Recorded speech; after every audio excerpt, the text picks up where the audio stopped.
Welcome to the Pindown, your Detroit Pistons podcast. I'm your host, Wes Davenport from Motor City Hoops and Detroit Bad Boys.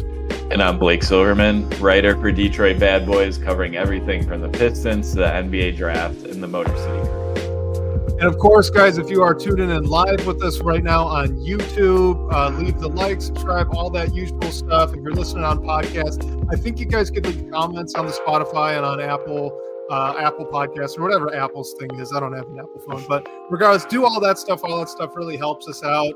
And look, we got a bunch of questions submitted ahead of time. Plus, we got some fun stuff to talk about with that Pacers game. And look, meaningful basketball in January, Blake. I'm just going to leave it there. Meaningful basketball in January. How about that? Yeah, it's awesome. Every game's fun. I mean, the Pacers game on Thursday night was a little bit of a letdown. It knew it was going to happen at some point or another. I feel like we might need to change our recording schedule because through all these wins, I think we've recorded after losses like the past two times we've recorded. So maybe it's us. Maybe we got been like 2 or 3, right? Since the start of the new year. Yeah, the Warriors lost last time and now the Indiana lost, but no, it's fun overall. Definitely a disappointing game against Indiana, but hey, they have an opportunity to go out and beat a really good Phoenix team, and then we have the Lions right after it. So it's just an exciting weekend overall. Let's dive in a little bit to that Pacers game before we get into the large swath of questions that we did get.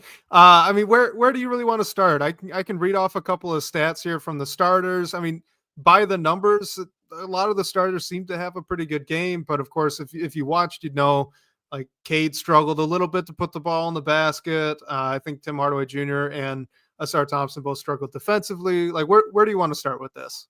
Yeah, I think it was just, and I can go in more specifically to one area, but I think overall it might have, the game against Indiana, like their game plan just exposed all the weaknesses that this roster has that, like, you know, that we all talk about, the inability to guard stretch fives. Miles Turner makes 8 threes or however many he makes. And then the game plan was clearly to take the ball away from Cade and just make the other players beat you. And the shots weren't really falling. Like, if you look at the starting lineup, the Tim Hardaway Jr. had a nice game. He had that nice stretch to start off. But outside of him, he was 4 for 9 from 3.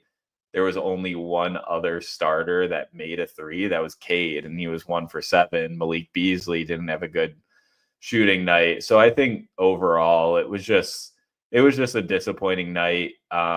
But they still, like, they made that comeback, made it interesting a little, just couldn't get over that hump. So I think you can't go undefeated the rest of the way. You knew some of these games are going to happen here and there.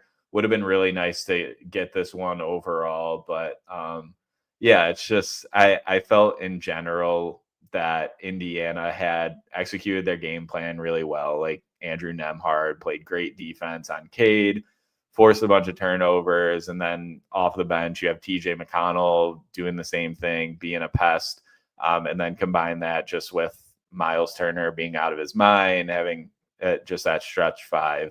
I thought it was a tough matchup for the Pistons, but who knows? I think you have one more game against Indiana. Like, the Pistons beat them in that in-season tournament game, so maybe you go out and get them again. I just thought it wasn't their night, essentially.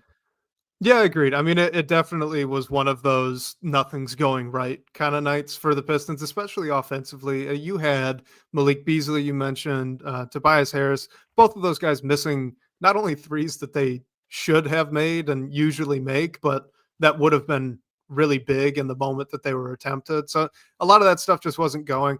I'm really curious, though, to see if the defensive strategy that the Pacers used is deployed now more often against the Pistons, because I thought it was actually really, really smart. When they were doubling Cade, they weren't just sending any random person, right? They were blitzing screens when the screens were above the break, right above the break from that corner 3-point line. Any screen above that, they blitzed. They came out and they trapped it. And then on top of that, when Cade would get down underneath the 3-point line, they weren't just sending a strong help defender. They were actually sending a double from behind him. It was a blindside double almost every single time. And it really did seem to frustrate, maybe not frustrate, but fluster Cade a little bit. He had 7 turnovers. Yeah, 7 turnovers in that game. And a lot of them were forced. They weren't just Cade being careless. They were forced. I think 2 or 3 of them may have been the carelessness popping back up just a little bit. But the vast majority of these were forced. And then you pack on top of this that when Cade sat down, right? So when Cade was on the court, he was obviously the focus of what the Pacers were doing. They were sending double teams. They're being very smart about all of that. When Cade sat down, they kept being aggressive. They were blitzing Marcus Sasser on ball screens. They were sending extra guys when Tobias Harris would post up, when the Pistons were asking him to be the lead guy off the bench. Essentially, what they were doing were saying, hey, we are really afraid of Cade Cunningham, and we want someone else to beat us. And then we don't think anyone else can, right? They did not think that the Pistons had the ball handlers to handle that kind of pressure outside of Cade Cunningham. And it's kind of hard to argue with it. So I'm intrigued to see if this is something that the team is now needing to feel out a little bit over the next couple of weeks, if we might see this again from multiple opponents now. Maybe this is a blueprint. Yeah, and you wonder as you inch closer to the deadline, like, is it something that you see and try and go address? Like, I just felt like at points, I mean, definitely when Cade was off the floor, there just wasn't enough creation out there. Things just like weren't happening. And I mean, you have Marcus Sasser, who played a good game, but I just think in general he's being forced into this role that might not be the best for him. Like, I think he'd be better more off the ball, and it's just a nature of the Jaden Ivey injury, and then how the Pistons roster is made up. I thought the game against Indiana, it would have been really nice to have that veteran point guard, ball handler, initiator on the back end of your roster, who's maybe not even in the rotation most nights, to just go in there and sort of try and calm things down and make other things happening when Indiana is pressuring the ball as much as they did. I agree. I think that might be what we see other teams try to do more often than not, just to pressure Cade. But I think there have been times where teams have pressured him and he's been good at getting around it too. So that I was really impressed with, like, Indiana's backcourt defenders. Like, I thought Andrew Nembhard was great. And TJ McConnell, for that matter. Like, how nice would it be for the Pistons to have a player like that right now? So yeah, in general, it's like, don't worry, definitely a little come back down to earth after all the wins, and especially after that game against the Knicks at Madison Square Garden, where Cade did what he did, but no reason to panic or anything. I feel like the way the Pacers game planned it and what we've seen, like where we've seen the offense slow and just other holes in this roster are stuff that we've been talking about. So it's only like, I'm sure it's stuff that's being talked about in the front office as well, behind the scenes. Well, 2 thoughts really quickly. One with Cade Cunningham. You're right. Like, I think that this was a little bit of a fallback down to earth, right? And if you just look at the stat line that he put up, I don't think that there is as much maybe consternation about him as being the only ball handler in that starting lineup if he just made more of his shots. You know, he was 7 for 21, 1 of 7 from 3. That's an off night. I know Nembhard pressured him, right, and did a really nice job getting underneath him, but that's also something that we've seen Cade Cunningham torch the Pacers on before, specifically Andrew Nembhard doing that exact same thing. So I think, you know, his scoring load, he was just a little off that night, and that's going to happen. That's fine. The 7 turnovers were a problem, but again, with a lot of those being forced on those double teams, and he's adding in those 9 assists that could have been more if some more guys made some shots. Like, I don't actually think he played that bad of a game. But what I do think is interesting is with how the Pacers set up their defensive scheme, like we mentioned, it's just a lack of ball handling, right? But it's actually two. It's two specific roles that the Pistons are missing, and it's filled by Jaden Ivey when he's healthy. Both of those roles. I think this was really the first game where the Pistons really missed Jaden Ivey's ability to, one, take ball handling pressure off of Cade when Cade is getting trapped like this, but then two, when Cade sits down, having a guy that's not only a competent playmaker for others, because I do think that Sasser he can fulfill that role, but it's the ability to get downhill and actually force the defense to rotate that they just don't have right now outside of Cade.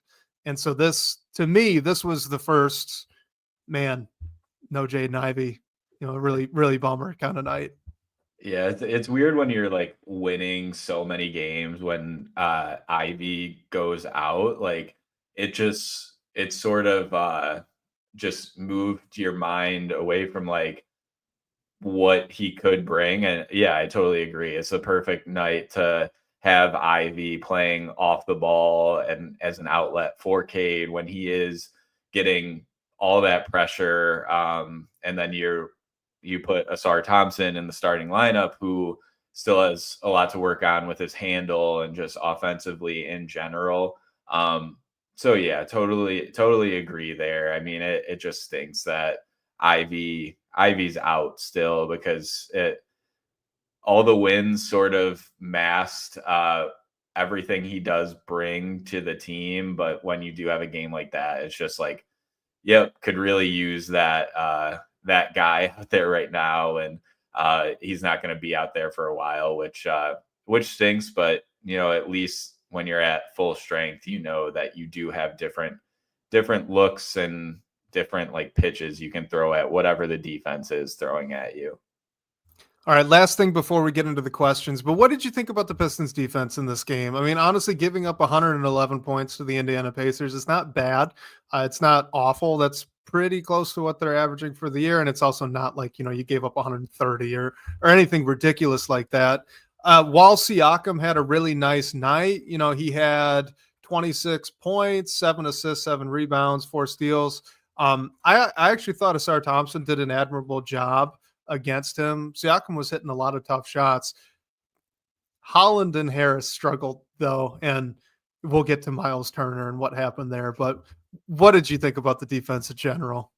Yeah, I think the glaring thing is just still the inability to guard stretch fives. And it's a hard thing for any team to do. I don't think it's solely a Pistons problem, but anytime we play a team that has a center like that, it's what stands out. I wasn't at the game, just watching on the broadcast. I felt like I heard, and this is a good thing, by the way, I thought I heard JB or someone else on the bench just calling out more like what the rotations would be, or just someone is watching the ball and I hear someone from the bench yell like behind you. I noticed that a little bit more. And I thought the Pistons like recovered well. I thought they competed, but it might have just been more of a product of it's not our night offensively, and then we have to like get back in the zone on defense. I thought Cade competed defensively pretty well as also. And I will say the only other thing on the defense, I am thrilled that TJ McConnell only had 2 points. It seems like he kills the Pistons every time he plays them. So that was a nice trophy I'll take from it as well. Like he was 1 for 7 on the night. It's not like he wasn't trying to do anything. It seems like when the Pistons play the Pacers, TJ McConnell can do whatever he wants near the rim, and he goes on like a 10-0 run by himself. And that didn't happen last night, which was good. Credit a little bit to Marcus Sasser there. He kind of gave TJ McConnell the TJ McConnell treatment. I mean, he was pressuring him up underneath them, making him really uncomfortable handling the ball. And that was fun. That was nice to see. There were even a couple like impactful backcourt pressures out of Marcus Sasser on McConnell specifically, which is usually, again, that's the role that McConnell plays for the Pacers. What did you think of Ron Holland, I guess, defensively? Because it was a tough night for him. Siakam took him to school a couple times in the post. Greg Kelser actually on the broadcast to a little bit of comedy. Siakam was posting up Ron Holland, and he takes one dribble, and Kelser says, "All right, Ron, like, look out. He's going to come and spin back to the right." And then seconds later, that's exactly what Siakam does, and he gets an and one. But, I thought this was a little bit of maybe a little bit of a welcome to the NBA kind of moment. He was guarding up a position, which he usually doesn't do against an all-star, and Siakam got him a few times. Yeah, for sure. And yeah, you play like just under 8 minutes, pick up 5 fouls. Like it wasn't a good night. I mean, I feel like it's gonna happen when you're a rookie, and especially a rookie that's as young as he is. It's still nice to see that like he's getting those assignments and being tested. Where you have to battle with it is when the team is competitive and fighting for something, and if it puts you in a bad position and ends up contributing to a loss like it did at this point. I think, yeah, overall the matchup was tough. He's not gonna have someone like that going at him every game. But I think overall maybe it is a little bit of a recipe, and you will see a little bit of him being tested a bit more. So yeah, off night in general, but I think overall just hopefully stay on the floor. Like if he is getting cooked for the lack of a better word, like he was, like just find ways to stay on the floor, which he got in some foul trouble last night, which is tough. And it was bound to happen eventually. I mean, he's been playing really, really well, and he hasn't really had to go up against someone that's that big, that agile, that good with the ball, and also likes to post up like that. I mean, it was just learning experience, right? Learning experience. Last thing, and then into the questions, but on the topic of the defense, Miles Turner hits 8 threes. 7 of them were over Jalen Duren. The one that he hit over Isaiah Stewart was at the end of a shot clock, falling away, off balance, heavily contested. I still don't quite understand how he made it because it didn't even hit the rim. But the rest of that damage was all on Jalen Duren. Fives who could stretch the floor, really give him fits. Is it why? Why? Why is it? Why is it? Because it's not the same with Isaiah Stewart. It's not. I think it's just like how he's being used, like just playing in drop. It's just tough to recover, and then there's not much help that puts up a contest in general. So it's really tough because when the opponent is pressuring Cade the way they are, and then they also have a target on the defensive end, like it's just a recipe for disaster, I guess. But yeah, it wasn't just Duren. I think like Isaiah, there were points in the game where it felt like whatever the Pacers were putting up was going down. Like you mentioned the Turner 3 over Stewart. Siakam had that, it wasn't a 3, but that shot at the end of the shot clock where Stewart played pretty good defense, contested the shot pretty well, and it still fell.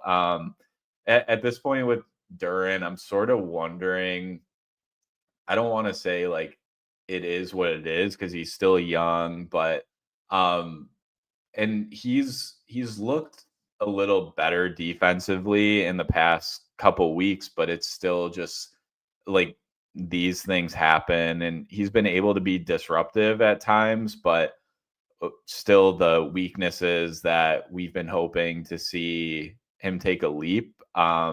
Maybe he's getting there a little bit, but a little slower than we want. And it makes you ask the question, like, is it just going to be it is what it is situation? He's a good rebounder, a lob threat, and can also play make a little bit as a big. And then is that worth it? That's where I'm at with Duren right now. Just wondering what he can become, because I think the player that we're seeing like just might be his mold, and that's that's okay. It's a useful player and he's impactful in some ways, but it's like, is that going to be your starting center on a roster that you're hoping can take the next step and contend, and you just need an anchor of your defense? And is that not what Jalen Duren will be one day? Let's stick on this for a second because we actually got it as a question. This is Yeah. from our guy KCP for 3 in the DBB comments. Says, where are you guys at on Jalen Duren? So you just gave part of an answer, and I'll obviously let you expand on that even more now that we actually have it pulled up. But the only thing that I'll say and kind of add on to this is, look, the difference in this game against the Pacers between when Duren was guarding Miles Turner and when Isaiah Stewart was guarding Miles Turner, and I do believe that you can generally extrapolate this into most games, but it was especially true against the Pacers. The difference is that Isaiah Stewart is very aware of his surroundings and where his guy is, what his guy wants to do, whereas Jalen Duren is really not at times. And then Isaiah Stewart hustles his butt off. The guy does not walk hardly ever. He's sprinting as hard as he can every which way that he goes. What this leads to, and why it seems to me that Isaiah Stewart is so much better against these stretch bigs, is one, that he doesn't lose them in transition. Okay, Jalen Duren at least 2 or 3 times that I can think of lost Turner in transition as a trail man, and should not have. When a guy's that good of a shooter as a big, he's coming back on the trail. You cannot lose him. You need to be close enough to contest. So that's one, but it's also in sometimes with pick and pops, he'd lose him, things like that. Isaiah Stewart doesn't do that.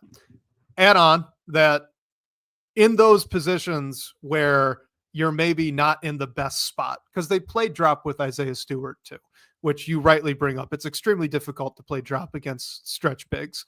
The reason Stewart's still better at it, he still contests the shot. Just point blank. He still sprints. He gets there, gets his hand up. He'll fly by if he has to, but he's got a hand in the face on the jump shot, and it makes a difference versus just the jog out with your hand up, or maybe not even that sometimes. And look, that's where I'm at with Jalen Duren right now too.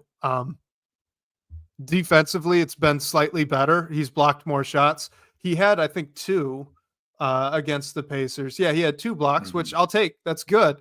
One of them was a really nice block against a Miles Turner dunk, which was incredible highlight reel play. But it's not there consistently, and overall the defense is still real bad. Real bad. Mm-hmm. That's just point blank where it is. So take the baton, my friend. No, I'm with you, and I do feel bad because it seems like, I mean, the conversation, it's just like sometimes you feel like you're harping on it, and obviously don't mean to do that, but that just is the next step that this team needs Jalen Duren to take for him to be their starting center of the future. And it's like, is that what it's going to be right now? Because we don't even have Asar Thompson in this mix, and like what his limitations offensively, and then pairing those two together who neither can shoot the ball right now, maybe ever. And then just defensively, like Asar brings you something on that end, but you're hoping for more from Jalen Duren. So like, again, I don't want to say, are we seeing the player that he is right now, because he is so early in his career. He's the youngest player in his draft class. So there's still a lot of growth that he can take. It's just, you were hoping that this year you'd see him make that growth. So what you bring up with the awareness, I feel like there's more, I guess, validity to seeing that this year, because we've noticed it every year and he has all these games under his belt. I still think he can be a valuable player for this team, but I think Isaiah Stewart is incredibly valuable to this team. And if you go out and acquire a starting center and you want to keep Isaiah Stewart, like, what does that mean for Jalen Duren? I think it's a really tough spot. And I don't know, like, where I'm at right now, I guess, is like, no, he's a good rebounder, and can bring your offense like additional opportunities. Know he's a good lob threat, and I think that's a luxury for Cade Cunningham to have, honestly. And he also like shows some flashes playmaking and can even like dribble it a little bit sometimes, but just never like he's never going to be that big who can do what Miles Turner does shooting the ball. And then you couple that with everything else we're hoping for defensively, it just makes me wonder like where it fits in the long term. And so yeah, it's a difficult conversation, but I think it's a valid one at this point.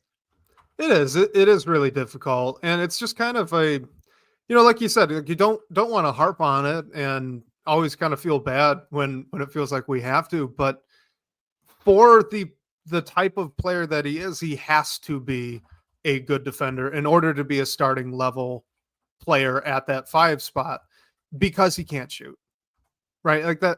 That's just the hard truth of it. If you look up and down the rosters of teams in the NBA right now, if a 5-man can't shoot the ball, then he's an impactful defender. If at least it's on a good team. Okay. Otherwise, these guys are backups. And I do think that some of this gets a little bit unfair with Jalen Duren, only because he was a late lottery pick. Okay. If all that he becomes, all quote unquote, is a backup 5, that's actually really good. That is perfectly solid value for where he was selected in the draft. It's just that the Pistons have placed a lot on his plate, and he does have a lot of physical potential and attributes that you are worth investing in. So now all of this pressure gets put on him, and we have to view him in that vein, right, through that lens of, can he be a starter one day? And it is just really hard to see, because look, from the Pistons perspective, if you're taking this from a long-term view, contract conversations are coming up right about now. And at least as far as I know, and as far as I've seen, it's a little bit more, it correlates, I should say, more with individual development, skill development, more so than age. Years in the NBA. This is year 3.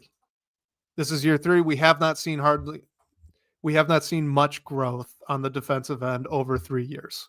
We haven't seen much growth as a playmaker, as a passer in the short roll over 3 years. He's become, I think, a more impactful offensive rebounder over 3 years. I think he's really improved his hands. He can catch balls that he lost a little bit when he was a rookie. I think that's a notable improvement. Like, he's not stagnated. He's gotten better over these 3 seasons, 2.5 seasons. But that tracks much more closely with where a guy's going to go, more so than age, because there just are not a lot of Pascal Siakams that are in the league for a while, and all of a sudden, they burst and they become something really special.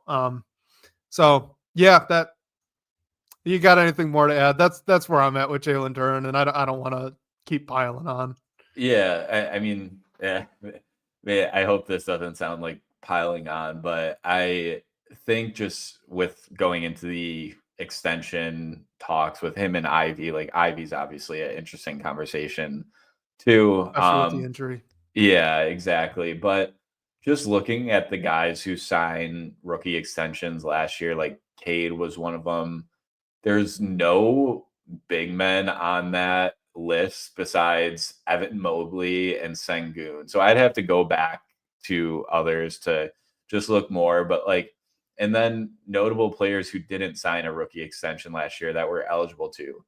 Santi Aldama. I feel like if Santi Aldama was on the Pistons, like he would have signed some sort of extension. And like the reason I looked at that is because I was trying to think of a comp deal for Jalen Duren, because it's not going to be anything close to a max. And it, like, I don't, essentially, like, my point is, I think he's in that camp with Aldama right now, that he's not going to sign an extension and just see how things go. And there's nothing wrong with that.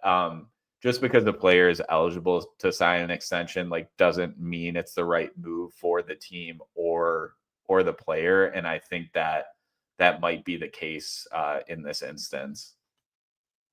Yeah, no, I completely agree. So let's go on to this one here from Team Raf in the DBB comments. I thought this was kind of an interesting one. It says, looking at the offensive rating and defensive rating so far for this season and comparing it to the first 40 games, of last season, most of the improvement this year seems to be on the defensive side of the ball rather than the offensive side of the ball. He wants to know, why do we think that is? Why does it seem like the Pistons have improved more defensively rather than offensively over the offseason?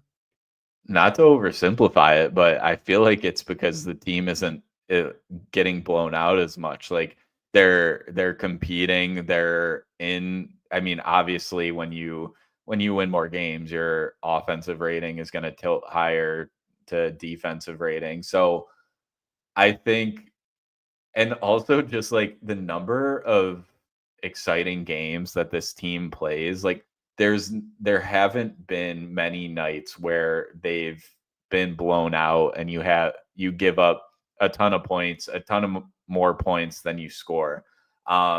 So and that's definitely, like, I don't mean to ignore some of the competitiveness on defense that some of these players individually have taken. Like, I think Cade's been a two-way player this year. What you're getting out of Ron Holland as a rookie is incredible. I think Isaiah Stewart has taken a huge leap. We already knew he was a great defender, but I think he's one of the best rim protectors in the league, far and away for a guy at his size.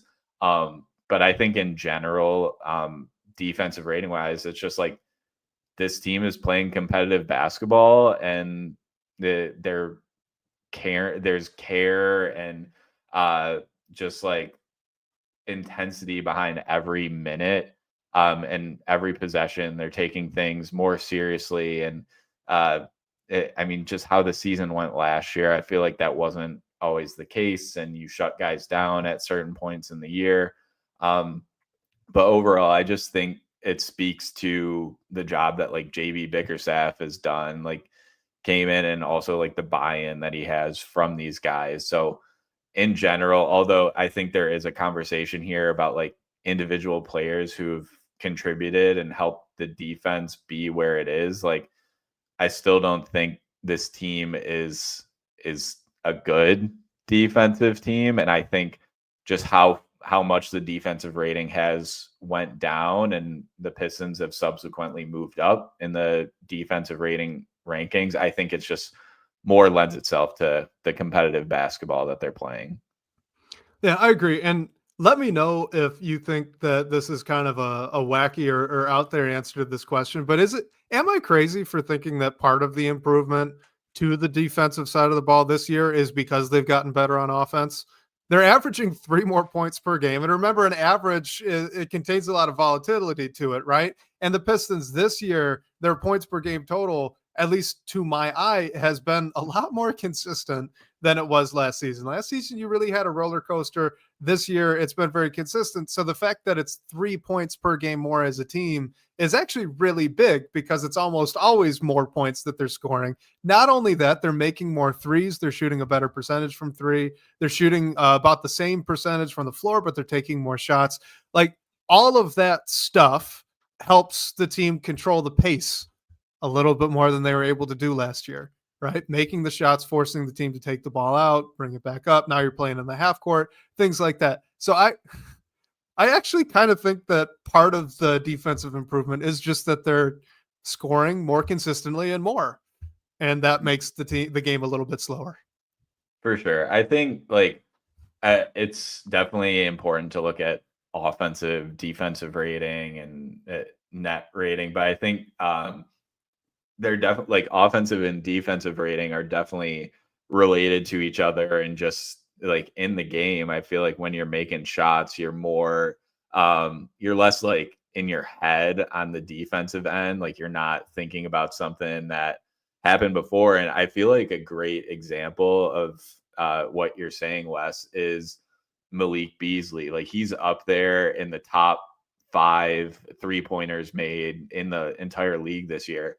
I was not expecting Malik Beasley to come in here and really give you much of anything on defense, but I think he's made some big plays at times, like game sealing steals and just being disruptive at certain times. I was not expecting that at all. And I think for him, I'm not saying that he's not competitive when the shots aren't falling, but I think he's brought something on that end. It's not always pretty at times, but I think when he's making shots after doing the shimmy or whatever we're calling it, like he's getting back there and competing. So I think a guy like that is a perfect use case for what you were saying.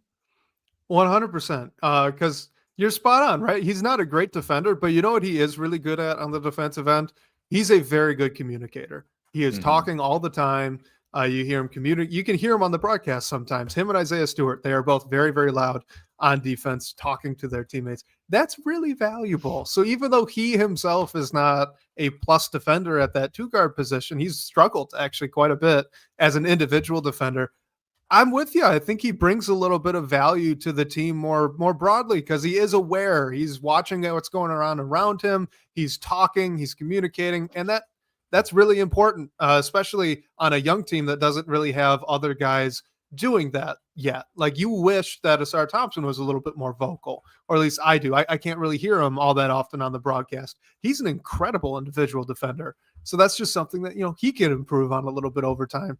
And when you have veterans that are doing that, Tobias Harris is another one, right? He's a very good communicator too.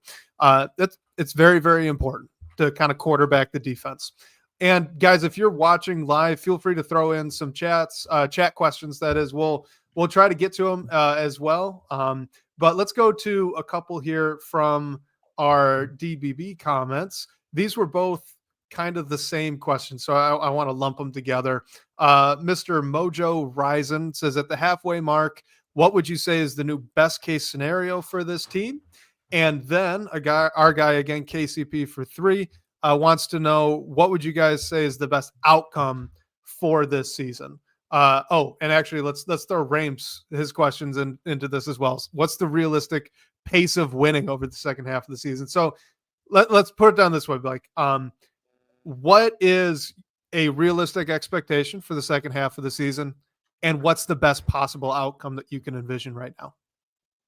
I think a realistic expectation is to make the play-in, and then from the play-in make the playoffs that way, which would be huge. Like that might be the best case scenario, but my gut is telling me the best case scenario for this young team is and I think this is just like, I don't think this is realistic, but if they could win a playoff series somehow, like that's the best case scenario to me. I don't think that they're necessarily there yet, and I don't know if the wins will stack up and they'll fall in the right place in the standings to be in the position to even have an opportunity to do that. But they're competitive, man. And like, who knows how the team is going to change or what moves are going to be made at the deadline. I don't think it's going to be anything drastic. But I think they're just playing good basketball right now, and you can't really discount it. Things might go a bit sideways. We probably won't see the wins stack up the way they are right now, because they're coming in at an incredible pace, which is difficult for a young team to keep up with, especially when you are missing a Jaden Ivey. So yeah, I think realistic outcome is make the playoffs. And best case scenario to me is win a playoff series, or like Brad B mentioned in the chat, just being competitive in a series. Or sorry, that was Nick Eddy. I was looking at the comment above. Just be in a playoff series. I agree. That would be incredible and something to build off of going into the next year. Yeah, I agree. I think if you could get into the playoffs and maybe win a playoff series, I think winning a play-in game would be a really big win too, honestly, for this young squad. And I can't believe I'm about to say this with the season that they had last year and all the conversation we had in the offseason. A big win for the rest of the season, and subsequently, I think a very realistic goal for this team. They're one game above 500 right now. Do that again. Do that again. They're 21-20, right? So if they can finish the year somewhere in that 41, 42, 43 win range, I think not only have you as a squad, as a team, exceeded the highest expectations that anyone could have put on them, you've significantly exceeded those expectations. And short of losing Jaden Ivey, which is really impactful, like we just discussed with that Pacers game, this is still the same core group of guys that got them to this spot. They rattled off, 6 wins without Jaden Ivey too, and only 1 or 2 losses. Like, they've shown they can do it. They've shown they can do it. So what I would want to see, and what I think, again, I honestly, I think this is realistic, even though I can't really believe that that's where we're at right now. It's an incredible spot to be in, but continue that. So who was it? I think Brad B. Yeah, Brad B in our live chat here says that they're not catching anybody off guard anymore. That's true, but that's been true for a little bit. I'd say for the past month and a half, maybe, that the Pistons haven't been seeing teams rest guys coming in, or like with Boston trying to get Peyton Pritchard going, right? Things like that. That hasn't been happening. Teams have been knowing that the Pistons are going to give them a good shot and that they got to play their best game in order to get the win that night. And it hasn't been working a lot. The Pistons have been playing really good basketball. So to me, finish it out. Finish it out. Prove that this isn't a fluke. Yep. Yeah. If you would have told me before the season started that we would both be here and saying like, I'd tell you to go back to the mental hospital. Exactly. Like, realistic is to get this team to finish at 500 or above 500, or to be competitive in a playoff series, to win a playoff series, to win a play-in game. Like, yeah, I did not think the team.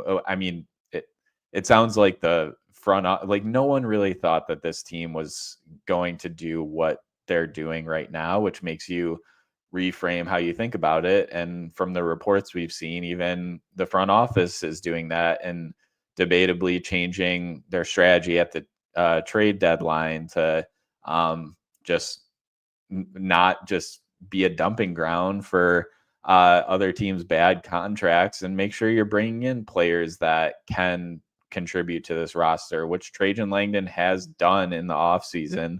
So why mess with that recipe now when you've just seen how this can work over half of the season, even though it's not a ton of time?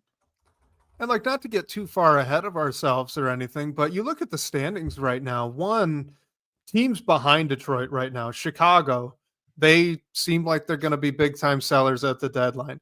The 76ers, they're just came out today. They're going to be without Joel Embiid for another couple of weeks. The Brooklyn Nets do not want to win any more games. The Raptors do. The Raptors are still trying to be competitive, but they're 10-31.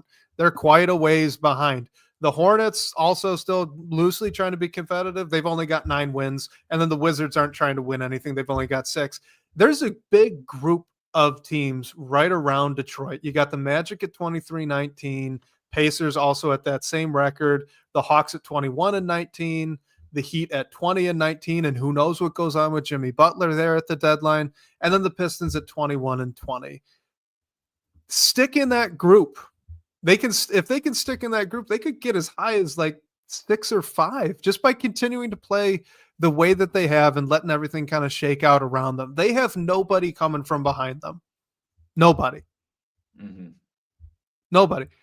And like you said, how incredible is it to be saying that right now? Pinch me. I would have thought you'd be lying to me. Oh, 100%. Yeah. And just to see, like, everyone's been talking about it, but just to see like the national coverage that like Cade's getting, the team's getting, and yeah, it's just like an incredible story in general. And if they can just keep it up, because like you said, we have seen that they're very capable of it. Who knows what it can turn into and how far it can go.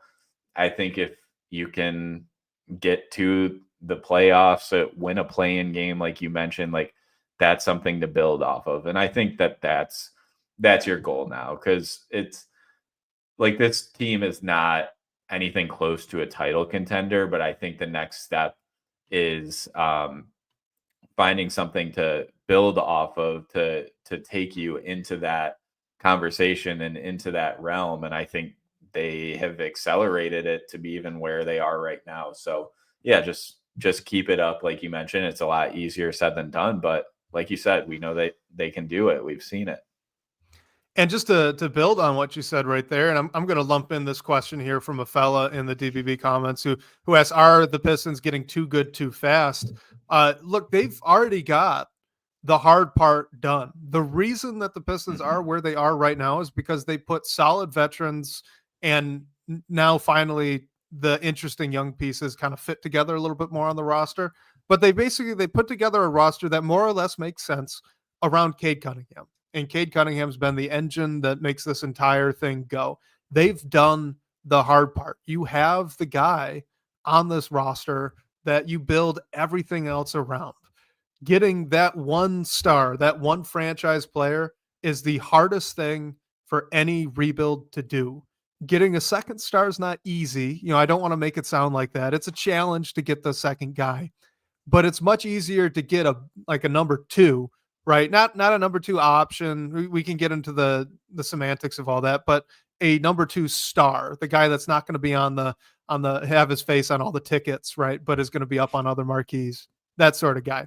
That's a lot easier to do. So the Pistons have already got the first, and they're showing that with Cade Cunningham, they can be really competitive and play really competitive basketball with him stirring everything and making it all work, making everything go. So I don't think they're getting too good too fast. I think we're just witnessing the leap of a young, good, promising prospect into a legitimate star in the NBA. Mm-hmm. And now that he's taking that step, now you can act accordingly. They make the play-in, right? Or they finish 500, whatever that seed gets them. Not only if I put something competent around Cade Cunningham, can he get them to be playoff relevant? Not only that, but now how much higher can we get just by adding a number two, adding a number three? Right now we're just tinkering. And so no, I don't think they're getting too good too fast at all. I think they're ahead of schedule and it's exciting. Right. I think if they're getting too good too fast, like the argument is the draft pick there. Like, do you not want to have a first round pick this year? Which honestly, I think where they're at, like they're not going to be in position to have the top odds to go and win the lottery. Could they end up in the back half of the lottery odds and find some luck and win the Cooper Flag sweepstakes? Sure, that could be really fun, but I don't think you're in a position to really like punt on what's going on right now because you want to see Cade like continue on the path that he's going and see where this team can go because you've already seen what you've brought in can work. And like you said, Cade is taking that leap right in front of our eyes and turning into a star from like going from good to great is not easy to do. And he's shown that he can be that guy. And I feel like this team is getting dangerously close into being like players are going to want to come and play with Cade.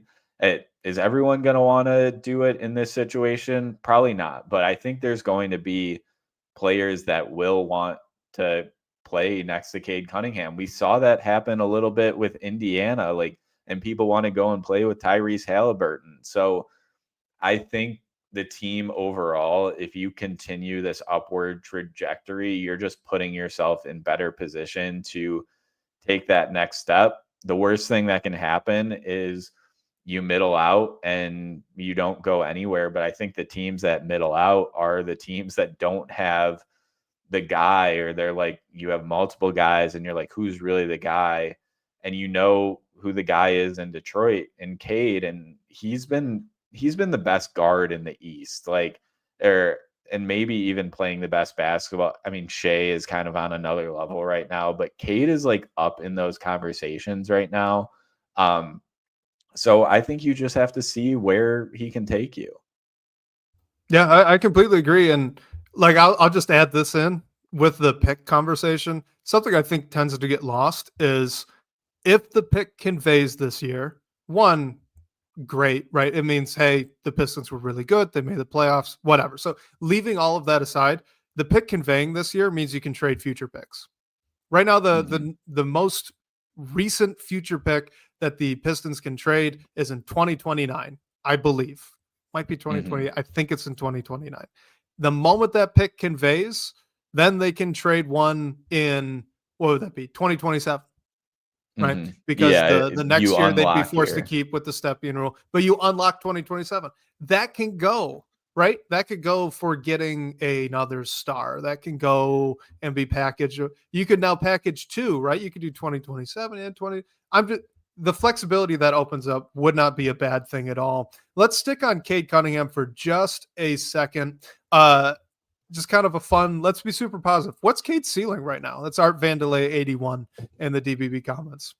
Do you want to take that as in this year or like his career, you think? I mean, probably career. I think 'cause career, ceiling. but I mean, let's be honest, he might be close at this point too. Not like exceptionally so, but year 4, he's taken a massive leap, whatever. But yeah, let's go career. Yeah, I think his ceiling honestly is like a first team all NBA guy. I don't know, like the debate for me here is like, would his ceiling be first team all NBA, or could he ever in however many years get into MVP conversations? I mean, we saw today the NBA's MVP ladder. Cade Cunningham was 9th on that, which is pretty incredible. It definitely puts him in all NBA talk right now this year. And yeah, I think he can be the star of a contender, and maybe a team that wins a championship. Like I think if you put the right pieces around him, he's just different. And like you said, Wes, it's hard to. That's the hardest part. And of all the years that the Pistons fell to 5th in the lottery, it's a great thing that they won the lottery the year they did and drafted Cade, and he's playing the way he is right now, because there's a lot of number 1 overall picks that teams want a do-over on. Yeah, there's some years that are obvious, but some of them don't work out. And right now with Cade, it's working out. I don't see any reason that it won't in the future. So, I mean, I honestly think I'm being a little conservative in saying his ceiling is first team all NBA, and like he can be the star on a contender team. He might smash through that because he's smashed through like any expectations this year right now. But that's just where I see him going. It's like we haven't seen the team turn into a contender yet. So can they take that step? I'm about to make you feel really, really good. If you thought that what you said was conservative, I'm about to come in slightly underneath it. So I think I'll take a little heat off of your shoulders, so to speak. Look, I think that Cade Cunningham's ceiling is a top 10 player in the NBA. I'll just put it that way. You got him. You said right now he's 9th on the MVP ladder, which is just insane to think about. But regardless, that's the kind of conversation he's getting right now. I think in another few years, he is going to continue to improve. The thing is, he's already at about 24.5 points, 6.5 rebounds, 9.5 assists. His shooting splits are fantastic. 46 from the floor, about 38 from 3, and 80 from the free throw line. At this point, when you're looking at like leaps that he can still take, which there are still a few, you're looking at getting to the free throw line even more than he does. You're looking at pushing that field goal percentage up closer to 50, say, instead of 46, right? And then other than that, that's kind of it. So, like, is Cade Cunningham a guy that's going to ever average 30 points per game? I still think I'm in the camp where that answer is no. I do think he could get up to like 26, maybe 27, something like that. But the guy that he is, to me, is, and I think I've used this before. I don't know if I've brought it up on the podcast, but Chauncey Billups, what he was for that Pistons team that won it back in 2004. He was the best player on that team. Arguably, I would say he was the best player on that team, but he didn't average the most points. He wasn't the most impactful defender, but he was the guy for that Pistons team, right? I think that's going to be Cade Cunningham. I don't know if it leads to a championship. I hope that it does. I don't know if it will, but I think he's that guy. He's the guy where without him, everything's going to crumble. And maybe he's not your points per game leader. Maybe he's not your rebounds leader, but that's the best player. That's your franchise player. And you can build around him. And I'm with you. I think that you can make a very strong contender with Cade Cunningham at the center. So yeah, Cade's really fun. It's really fun. He's great to watch. Sorry, not to cut you off, but I know we're short on time because you got a hard out here in a little bit. So let's do this question and then get rolling. This is kind of a fun one. Dave, 10.9 miles north of LCA, one of the best usernames in the DBB comments. So I love it every time I see it. But he says, now what do you think that the Pistons, not what you think the Pistons should do at the deadline, but he wants to know, what do you think they will do at the deadline? So a few weeks out here, Blake, call your shot. What are the Pistons going to do? Doesn't have to be player specific. Doesn't have to be player specific, but like a strategy. What's their strategy right now? I think the strategy is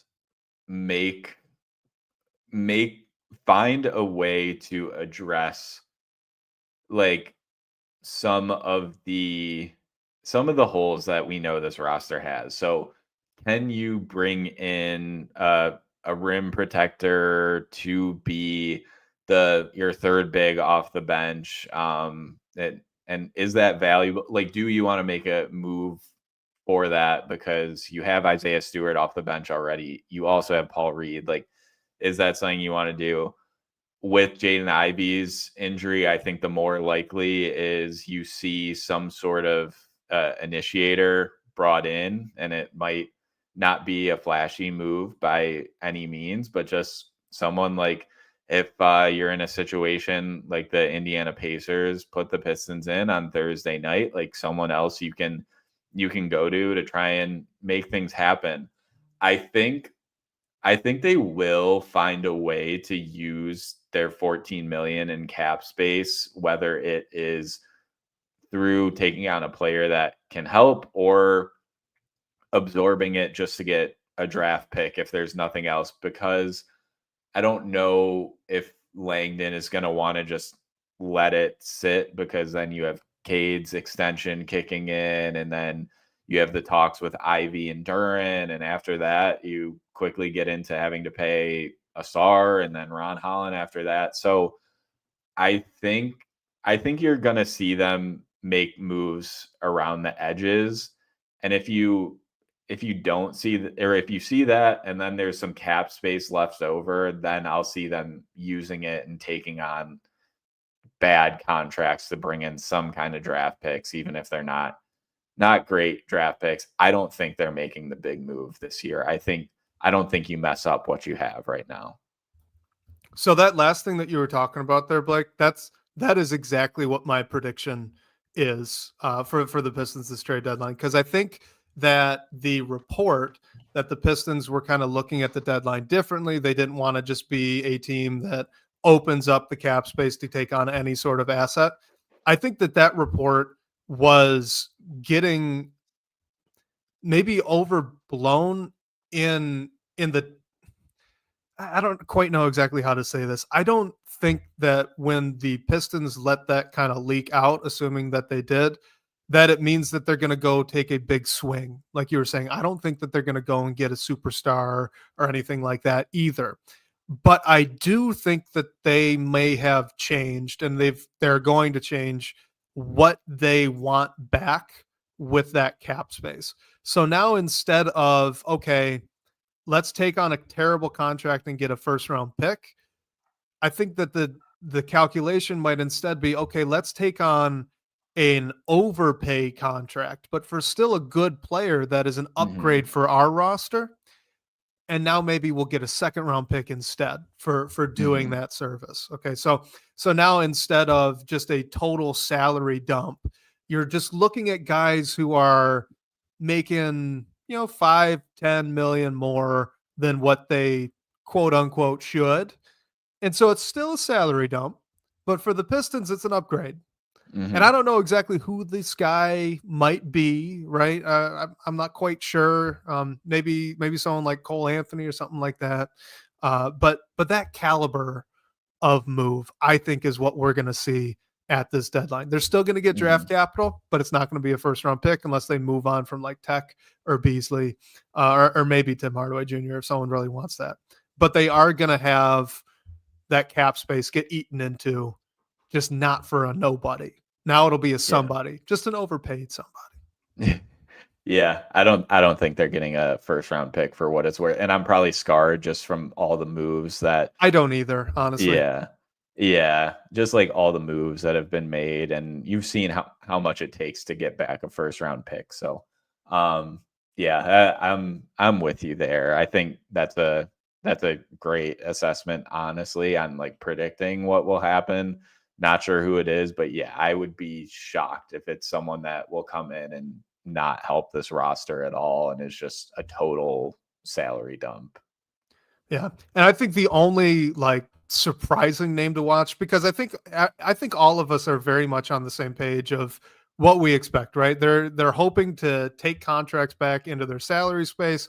They're also probing the market a little bit for, say, what could you get for Fontecchio? What could you get from Malik Beasley, Tim Hardaway Jr., maybe even like a Marcus Sass or something like that. Just those more like veteran names or not star type players that maybe like blow us away, right? We're not looking to trade them, but blow us away. What do you got? I think the only name I might add to that list, that, maybe I wouldn't be surprised if we see talk about, but I wouldn't predict it, would actually be Jalen Duren. Like Jaden Ivey's kind of left the extension conversation because of that injury that he had. That could be coming from both camps or just one camp, right? The Pistons might want to see what it's like when he actually gets back healthy. Jaden Ivey might want to like, hey, I took a big leap this year. I'm going to take an even bigger one next year. Bet on yourself, that sort of thing. I'd like personally to get him under a contract extension. I just don't know if we're going to see it. I'm not nearly as confident anymore.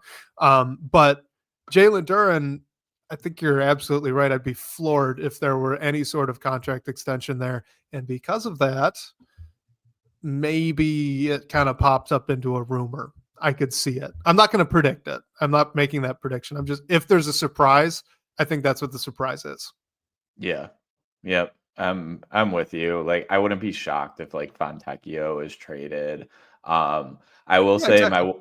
my one, like we don't do the takes stuff for really anything, but I was thinking about this today, and I don't know if it's a hot take, but like Isaiah Stewart is kind of approaching untouchable status for me. And it's not because of like the deal he's on, or honestly, like he's a great rim protector. Like what he does on the court is incredible, but just like who he is and that like enforcer guy, and a little bit what he did against the Pacers last night at the end of the game. Like, I don't know if I'd include Isaiah Stewart in any trade, because I know other teams want him and are probably going to ask, but like, I don't know if I'd do it ever, for no matter what it is. If it came down to it and it was the perfect deal, like maybe, but in general, like Stu is kind of like approaching that for me.